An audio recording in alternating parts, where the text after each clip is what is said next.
My 16-year-old friend became obsessed with her ex, started using drugs, self-harming, and is now failing school. I'm 16 and I wanted to share a story from my school life. Back in 2024, I transferred to a new school after my family moved to a different state. In my class, there was a friend group made up of 4 people, plus one girl who had transferred about a month before me. Since I was new, I really wanted to make friends and not spend my school days alone. I quickly became close with this group.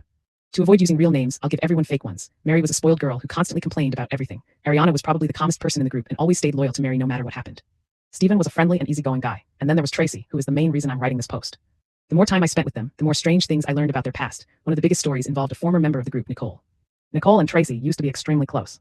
According to Tracy, they spent most of their free time together. Eventually, I found out that they had romantic feelings for each other and were involved in a relationship. I was honestly shocked when I first heard about it. Later, Tracy told me how their friendship ended. One day, while they were hanging out at Nicole's house, Tracy felt like Nicole looked at her with disgust during a kiss. After that, Nicole slowly started distancing herself and became closer to Ariana. Tracy took it very personally. Instead of talking things out, she decided to get revenge by becoming closer to Mary and turning her against Nicole.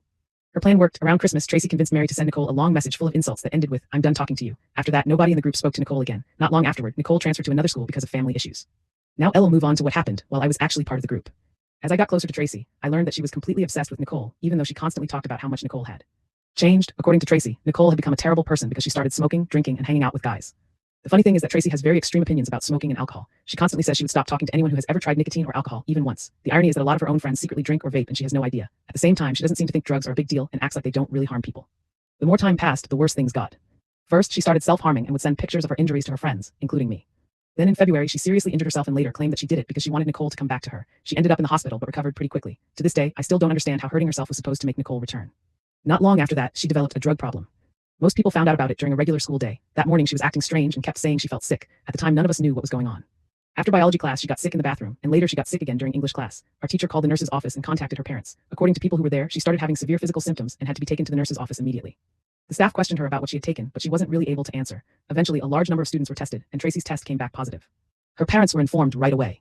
From what Olive heard, her family later spent a huge amount of money trying to keep the situation quiet and prevent it from becoming a major scandal at school.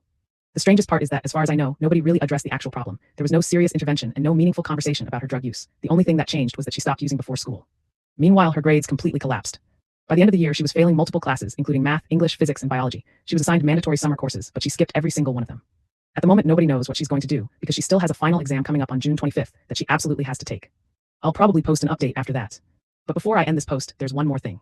About 3 weeks ago, Tracy decided to give herself lip and tongue piercings at home. She didn't go to a professional piercer. She didn't use sterile equipment. She literally ordered a piercing kit from Amazon and did it herself. For anyone wondering, she gave herself an angel bites piercing. The result was exactly what you'd expect. Nothing healed properly. Her upper lip became severely swollen. The piercing started showing signs of infection, and even now she still walks around with a swollen lip. Despite all of this, she refuses to remove the jewelry or get professional help. At this point, it honestly feels like she's actively destroying her own life, and nobody around her is able to stop it.